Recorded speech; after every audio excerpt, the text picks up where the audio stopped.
السلام علیکم محترم ناظرین، بسم اللہ الرحمن الرحیم۔ ایک بزرگ حج کے سفر پر گئے تھے۔ جب وہ ایک جگہ سے گزر رہے تھے، ان کے ہاتھ میں ایک تھیلا تھا، اس میں کچھ پیسے تھے۔ اچانک ایک چور ان کے ہاتھ سے تھیلا چھین کر بھاگ گیا۔ جب چور کافی دور نکل گیا، تب اچانک اس کی آنکھوں کی روشنی ختم ہو گئی۔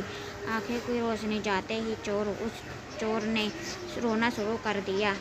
جب لوگوں نے چور سے پوچھا، بھائی کیا ہوا، تو وہ کہنے لگے، میں نے ایک آدمی کا تھیلا چھینا ہے، وہ کوئی بڑا اللہ کا قریبی بندہ لگتا ہے، میری آنکھوں کی روشنی چلی گئی، خدا کے لیے مجھے ان کے پاس پہنچا دو تاکہ میں اس سے معافی مانگ سکوں۔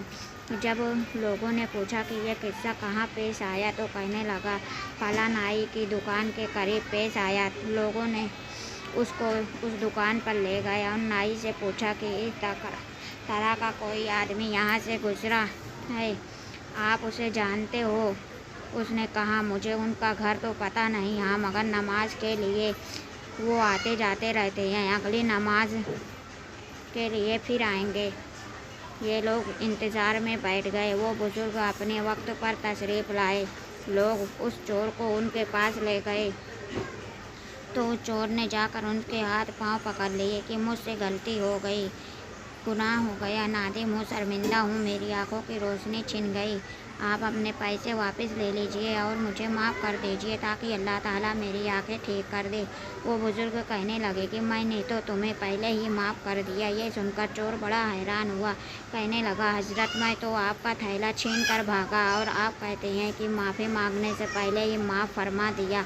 وہ فرمانے لگے، ہاں میرے دل میں کوئی بات آ گئی تھی۔ فرمانے لگے، میں نے ایک حدیث پڑھی جس میں نبی اکرم صلی اللہ علیہ وسلم نے فرمایا کہ قیامت کے دن جب میری امت کا حساب پیش کیا جائے گا تو میں اس وقت تک میزان کے قریب رہوں گا جب تک میری آخری امتی کا فیصلہ نہیں ہو جاتا۔ جدھر مولا ادھر شاہ دولہ۔ میرے دل میں یہ بات آئی کہ اگر میں نے اس چور کو معاف نہیں کیا تو قیامت کے دن یہ مقدمہ پیش ہوگا اور جتنی دیر میرے مقدمے کا فیصلہ ہونے میں لگے گی، اللہ کے نبی صلی اللہ علیہ وسلم کو اتنی دیر جنت سے باہر رہنا پڑے گا۔ اس لیے میں نے معاف کر دیا کہ نہ تو مقدمہ پیش ہوگا، نہ ہی میرے محبوب کو جنت میں جانے میں دیر لگے گی، وہ جلد جنت میں تشریف لے جائیں گے۔